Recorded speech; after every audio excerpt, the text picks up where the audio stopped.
Emil Gorgees, welcome to the Tokyo Living Podcast. Thank you for having me. Now, I know quite a lot about you, but our viewers and listeners probably don't. So, perhaps if you can just give a little bit of background on yourself, what you've done up until this point professionally, and what brought you out to Japan. Wow. Okay, so I've done a lot. I've been here for almost 20 years. I'll be 20 years in May next year. So I came in 2003, originally as just a working holiday. 6 months to 12 months was the plan, and I just fell in love with the place. I think much like, yourself and most listeners on the podcast as well, uh, you kind of, just get enamored by the city and the culture. And it's easy to just prolong your stay and extend and extend and extend. And before you know, it's like half your lifetime. Yeah, yeah, So yeah, so I came here when I do like, on a working holiday. And so initially it was just, teaching English because, yep, working holiday. And then I got a job assisting a small like financial advisory company for several years, and that transitioned to a working visa from that. And over the years, I did from that to IT, and now I'm a real estate agent. So that's my full-time work. I help foreigners like yourself, foreign couples or mixed couples, often a foreign spouse and a Japanese spouse, young family, or maybe just got married to buy their first home, their family home in Japan using finance, typical Japanese bank financing, and yeah. help them navigate the intricacies and unique, um, quirks that the Japanese market, uh, you know, brings about. Yeah, for sure. And how did you get into this? I mean, did you go through the process of purchasing property in Japan yourself first before you got into real estate as a profession? And if so, did that sort of spark an interest in the whole thing? It did exactly that, and it's. I was actually thinking about it when you invited me to come on because I knew I was going to have to talk about, okay, how did I get started in real estate? And it was actually a discussion I remember very clearly with yourself and Lani Hmm. at down in maybe the The Hobgoblin. hobgoblin. Yes, I remember it. Yeah, you remember that? Yeah. So we were, yeah. So I just bought a property, bought my first house. So I got married, was pregnant with our first kid, and I'm like, okay, I need to man up now and buy a home. And I was, I could always speak pretty good Japanese.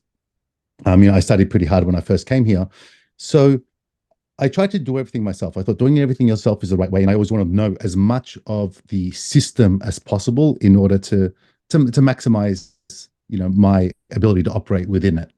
Okay, Mm. so I would speak to all the different banks and all the different real estate agents about what makes, all the quirks, the ins and outs of properties and of financing, and I basically did everything myself. And so there was a lot to learn. I was really happy with the property. And then after, I remember we were in the Hobgoblin, and we were talking about, yourself and Lani were inquiring as well. Like, you were in a similar stage to me. And so we just said that, I think it was maybe well over an hour. And I'm explaining just a brain dump of everything I had learnt over the Yeah, past 12 months or so of my research and everything. Maybe you also remember this particular conversation. for sure. And and Lani just said, wow, Emil, you know a lot. You should, you know, do this as a business. And when people say that to you, right? I have a Christmas party every year, and I think it sort of coincides with your work Christmas party, which is why you've never been able to make it. Um, but yeah, people, come say, "Oh, the cooking is great. You should open a restaurant." I'm like, "Yeah, Mm. no, no, no, that's not what I want to do or anything."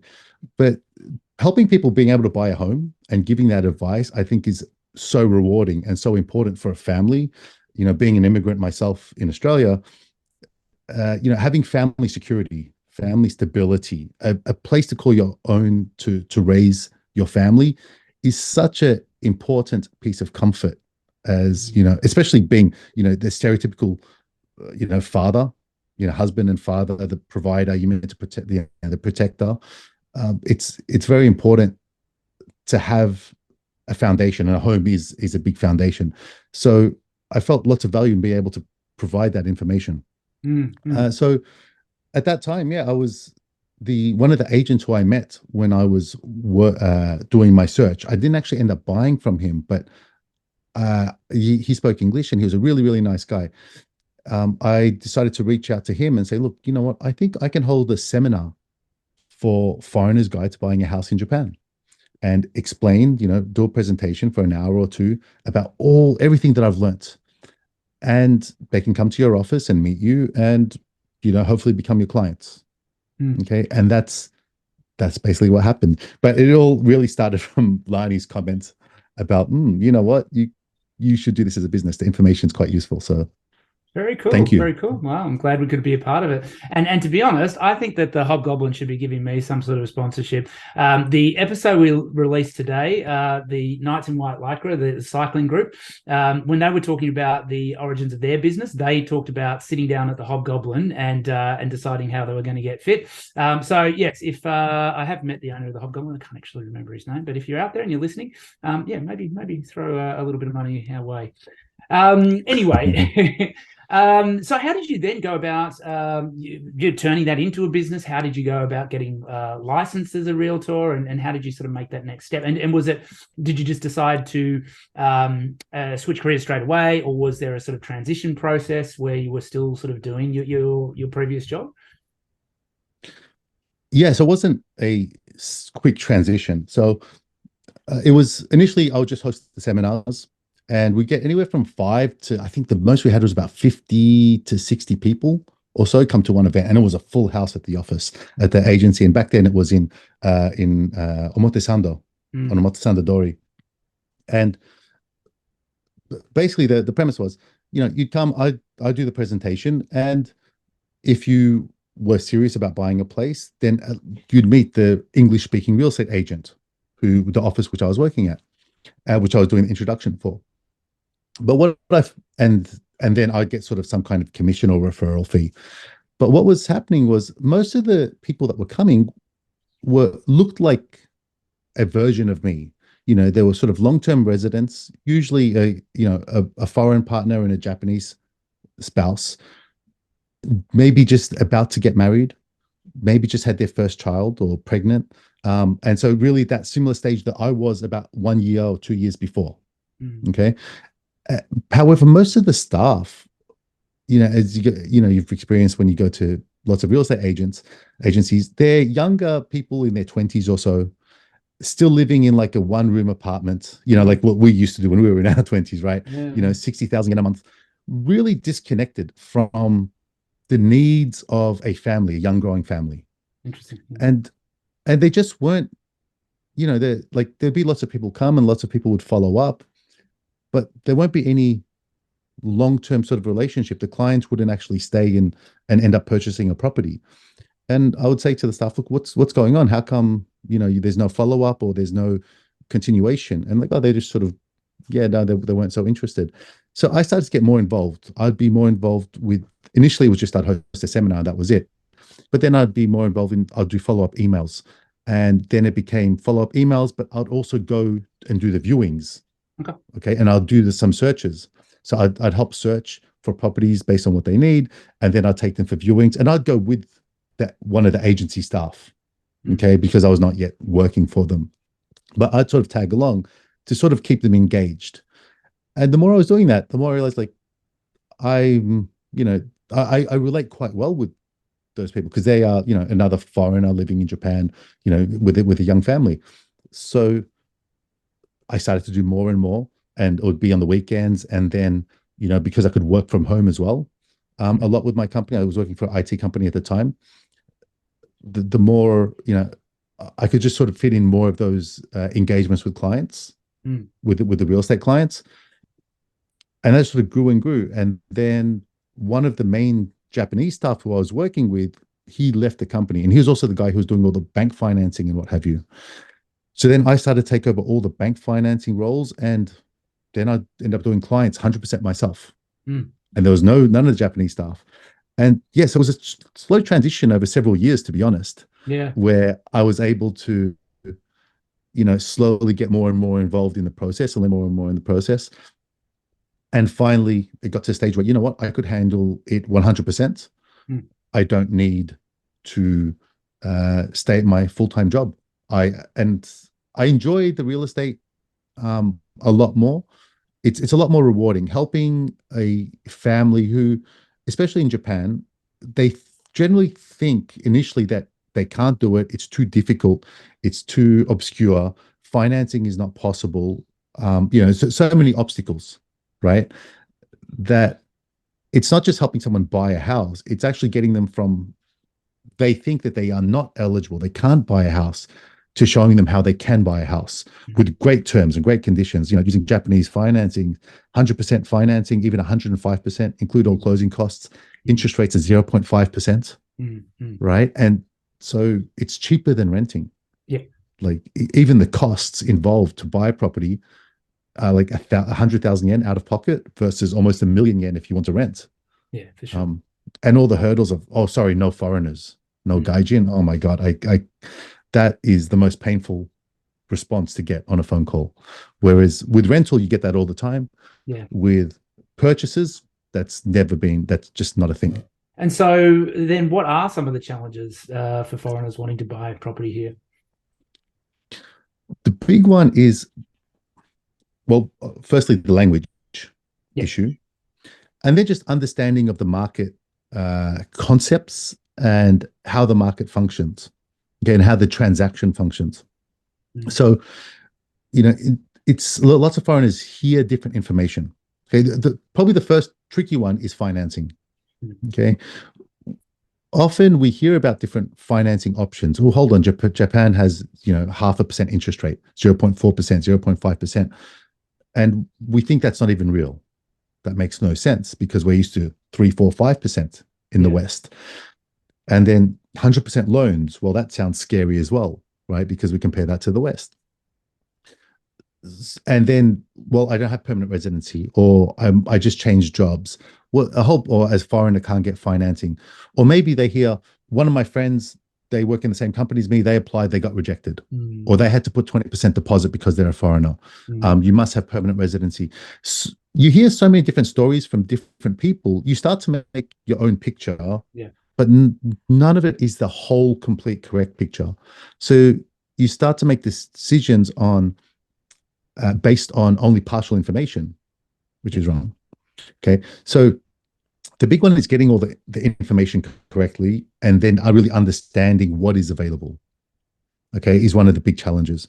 And then in terms of the properties, that's the financing side. And then in terms of the property side, even for Japanese, it's complex. Like even if a Japanese person reads the contract or goes and you tell them about the kempei ritsu, the yoseki ritsu, like the building footprint and the building floor size ratios.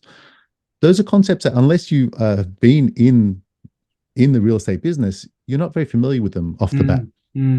Okay, so and that's all stuff that you learn in the process. But it's such a big learning curve, and when you buy a house, it's only a one-time deal. Yeah, exactly. So that's why I try to explain all of that, and that's why we're doing the seminars as well. We would explain all of that to the clients to really demystify everything about financing, and so the clients know what their financing options are, how much they can borrow, what the repayments are going to be like, and then the property options, the pros and cons between a mansion and sort of what we refer to as an apartment or a condo. So a mansion or a house, like a standalone house, the new versus used, the pros and cons of each option. So just being able to wrap your head around that, I think is the biggest hurdle, because once you're comfortable with that, the purchase process is actually quite easy. Lots of steps, lots of paperwork, lots of signing, and that's what the agent does for you. Right. Sure. So you shouldn't have to worry about that. But yeah, if you just try to learn it all yourself, which is what I did my very first time, I have a thing for administration. I'm pretty good at it. I get a natural instinct to want to understand everything in detail. But for the ordinary person, no, it's ridiculous and it's a chore. Yeah. So if someone is looking at a property, or even before they actually decide on a property and they're looking at obtaining financing, what are the different options for that, and what are some of the requirements and the considerations that people should be aware of? So the big ones for a foreign resident is, which Japanese don't have, is your residency status. So are you a permanent resident? If not, are you is your spouse a permanent resident or a Japanese national? Okay.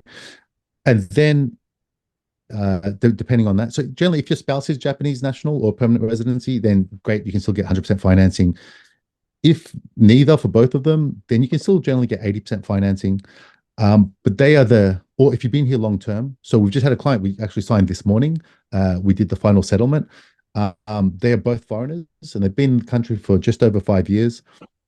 They're both foreigners, no permanent residency. And they just got 100% financing for about a 90 million yen property. Okay. And they had to pay the closing costs, about 6% closing costs themselves. But it's a brand new house in Shinagawa and 90 million yen, 100% financed by one of the mega banks at the typical sub 1% interest rates. Yeah. So the options are, it is possible to get 100% financing without it, but that's the residency requirements that Japanese citizens don't have to meet because they're citizens. Then the next thing is employment requirement, and that's across the board. And how long have you been at your company? And the size of the organization. Sometimes the misconceptions are you need to be there for 3 years, but in fact, depending on when you've changed or the transition, it could be as little as 3 months at the same company is sufficient. That's interesting because that's actually when we bought our first property, it went under Lani's name because it was, I think, a year after we started Club 360, and I only had a year of employment history at that company. We at that time we were told that we had to basically put it all under Lani's name because I wasn't eligible to get financing. So it may have been misinformation. It may have been a specific bank. Yeah. No, but also like in your case, if you're one of the, it changes again. If you're one of the the directors, if you're one of the directors, then the assessment is quite different. Yeah. And that's why a lot of times I tell people, so rather than you trying to Google and figure out what you're eligible for, and generally when you do the search yourself, you'll find little snippets of information, and most likely you don't meet 100% that criteria. So you'll almost rule yourself out of financing. Go, throw my hands up and go, I can't do it. I don't have permanent residency. And then you just don't bother, right? You've already said no to yourself. Whereas what I recommend is, that's what I do day in, day out, is I deal with banks. So when you're a licensed agency, you have loan officers assigned to you from the mega banks. So our office, we have direct relationships with the loan officers from Mizuho, SMBC, Resona, and MUFJ banks. And I have their mobile phone numbers. We're able to send applications on the client's behalf. Yep. Okay. And even if it's not a formal application, just, someone's tax statement or whatnot, I can just blank out their name. I email, or half the banks still use fax. I fax it and I just give them a call on their mobile and go, look, I got this client. This is their tax return. This is what their income looks like, and it's structured. They get paid some from some income overseas, some from Japan, etc. How much can they borrow? Are they eligible? If it's a complex situation, and I'll get feedback right away, without it's maybe in 20 or 30 minutes, right? So because we have these connections and we do it all the time, rather what I like to do is I jump on a phone call with a client, hear their situation, and often the client thinks they know what questions to ask, but really they miss a lot. So I tell you what questions you need to be asking and what the answers are. Yeah. Okay. So I gather all the information, and then based on that, I'll be able to give a pretty good answer from my experience, which bank will give you the best financing for your terms. Ideally, you want to get 100% financing at about 0.5% interest is the ideal situation. Yeah. So, and do you consider those mega banks the best option for most people? Yes, because the other banks as well, like, when you go and paying 0.4, 0.5%, that's kind of the cheapest it gets. Even the net banks like Eon Bank now, Sony Bank, they do like, about the same thing, 0.4, 0.42. So we're talking like about 0.1%, 0.05% difference in the interest rate in terms of the competitiveness between Yeah. them. Yeah. So if you can get it with a mega bank, generally, okay, that's fine. It's easy. You can try to do it with another bank. However, one, you have to do the process all yourself because I don't engage with them Yeah. so Sure. much, but you still can if you like. Um, but yeah, the difference in price and the interest that you save is not a great deal.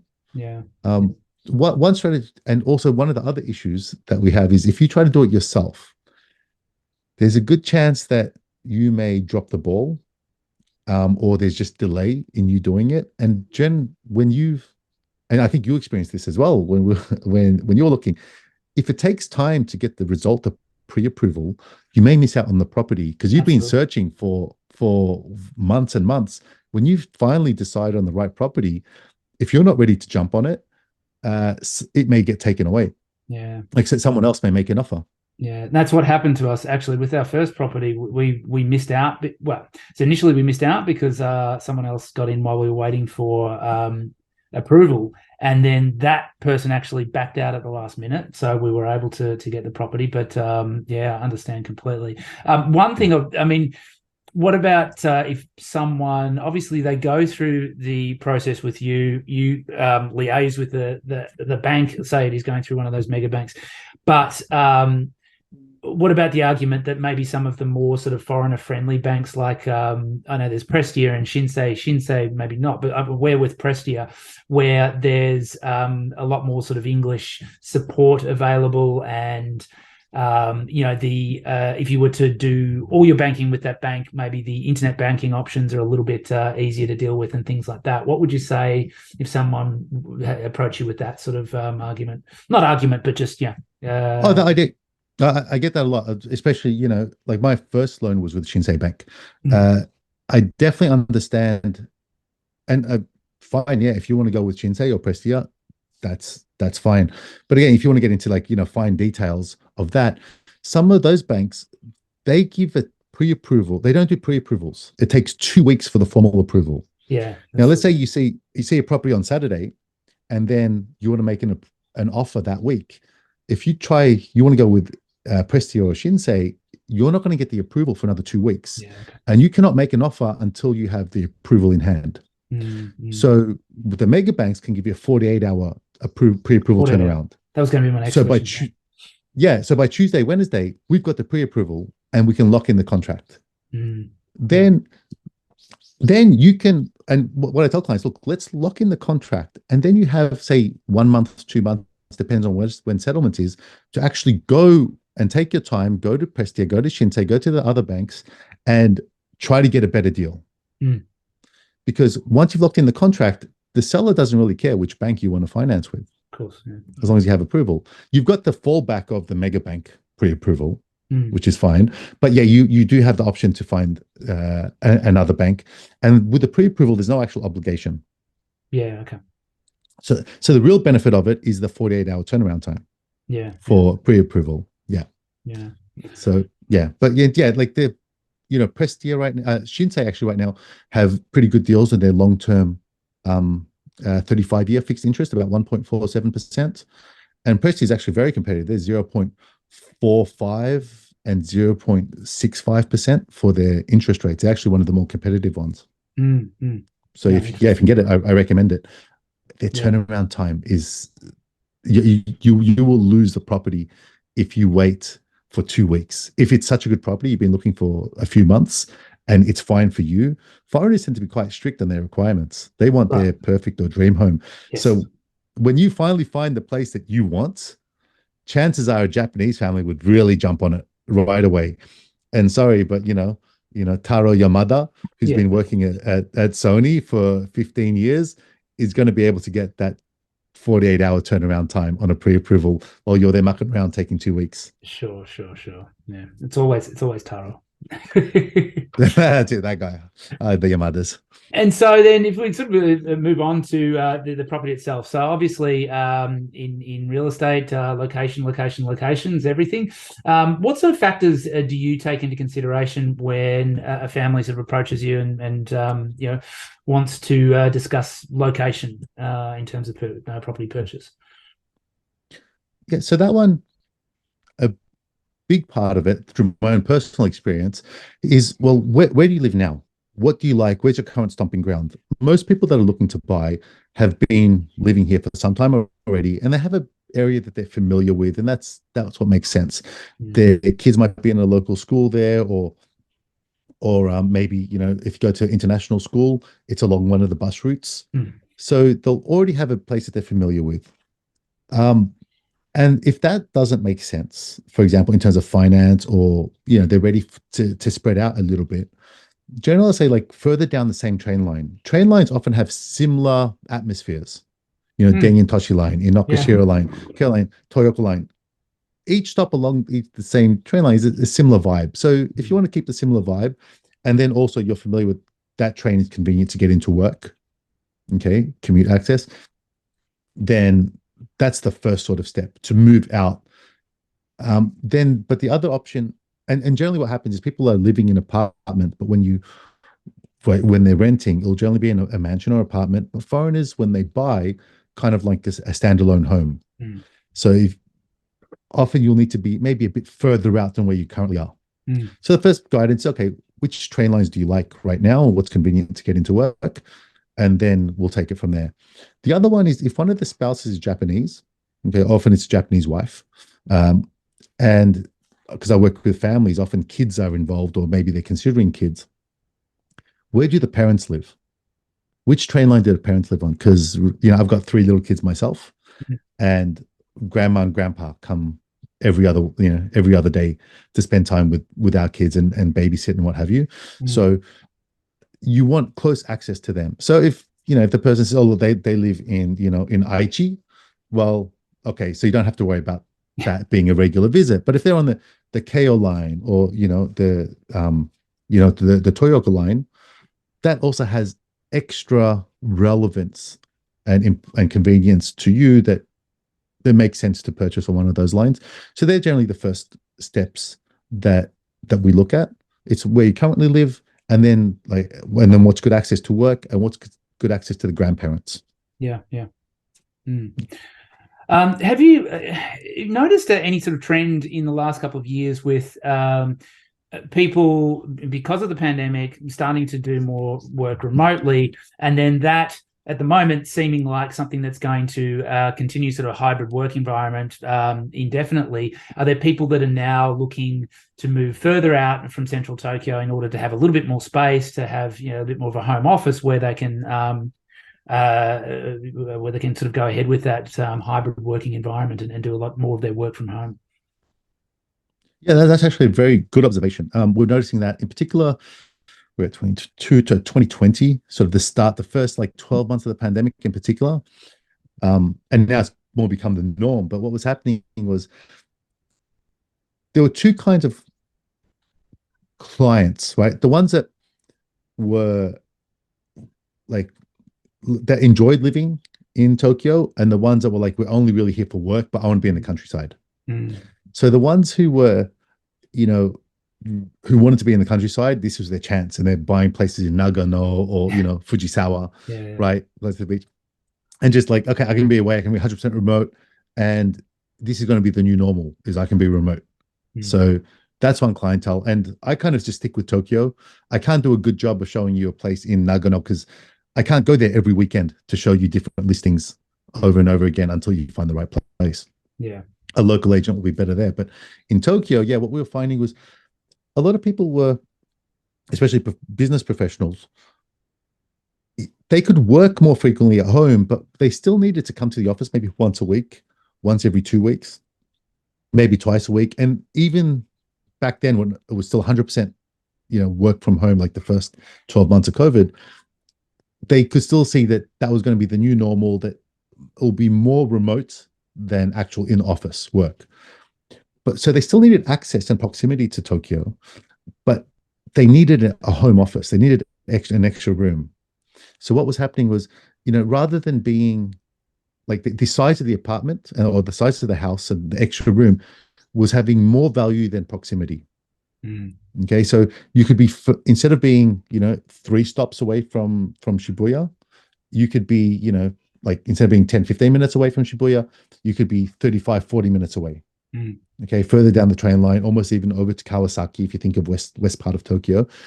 And instead of being, because you're not going to the train, catching the train so often, instead of being under 10 minutes from the station, you could be 15 minutes from the station, a little bit further away, so further down the train line and a little bit further walk from the station. But you needed a home office. That's kind of what changed, but the budget didn't really change because the income stays the same. And in general, banks give you about 7 times your gross annual income. That's how it works. So, so pretty much that's what we noticed that the trend was. And are there any areas where you just flat out don't recommend people buy, like any sort of ghetto areas or any areas where you think that there's like the risk of decrease in value or no sort of appreciable increase in the long term, or just people, the areas that you've found that people don't really enjoy living in? Not really areas so much. And your question is sort of posed in the mindset of what we'd expect in Western countries, which is like capital growth. Right. So about like what's going to go up, what's going to appreciate. The Japan market dynamics are a bit different. So look, central Tokyo, realistically, over the past decade, has just appreciated constantly since Abenomics started. I think it was like 2012, 2013. And then the Olympics were announced, I think, shortly after that. Tokyo hosting Olympics. It's been, solid growth. And I think, you've bought a house and you've noticed prices in general. They've just gone steadily up at a few percent per year. There haven't been any crazy spikes, but they've steadily sort of gone up. However, traditionally in the Japanese market, that hasn't been the case. And there's nothing too outrageous with it. What makes buying in Japan a good deal is the low interest rates. Of course. Okay, so when interest rates are like 0.5% or 0.7%, over the 35-year life of the loan, only about 10 to 15% of the borrowed amount is interest. So if you borrow 100 million yen, you're paying the bank back after 35 years, but 115 million yen. So essentially about 85% of your mortgage repayment is principal. And interest is only, makes up 15% of it. That's where the good deal is, because just by living there, you are paying off the principal, the equity. You're increasing the equity in your property at a very fast rate. Whereas if you're renting, that's not the case. And in Australia, 50% of your mortgage, for example, is interest. The principal goes down very, very slowly. The equity you build year after year is very, very slow. So in Japan, we don't really have a great deal of capital growth. But the principal you pay down, because interest rates are so low, is a great deal. If interest rates are 3.5%, right, in Japan, it will not be as good a deal anymore and a lot harder to recommend. But when it's zero money down and 0.5% interest, essentially free money, it's too good a deal. So that's where the value is, rather than what appreciation or depreciation in different locations. But in terms of the bad choices, I think the bad choices aren't a location, because Tokyo is kind of, if you're in Tokyo, you're sort of okay. I think for the most part, right? What I tell people, what I think the bad choices to avoid are, don't settle on something that's not good enough. Because a bad choice, so when you buy a property, it costs about 5 to 7% in closing costs. When you sell a property, it costs 3% in agency fees. Okay. So just by choosing the wrong property, let's say you want to buy a place that's a bit too small, and then, in 2 or 3 years' time, you realize it wasn't the right choice. I need to buy another one. Even if you sell it for the same price that you bought it for, you've lost 10% in transaction costs. Of that property. That's where you can really lose significant amount of money in real estate game. So rather, and I focus on personal homes largely. So rather buy something that you think is right, that you're going to be comfortable, that's going to meet your family, your family growth requirements for the next 10 years. You don't want to sell a property within 5 years of owning it. Yeah. Is my general approach.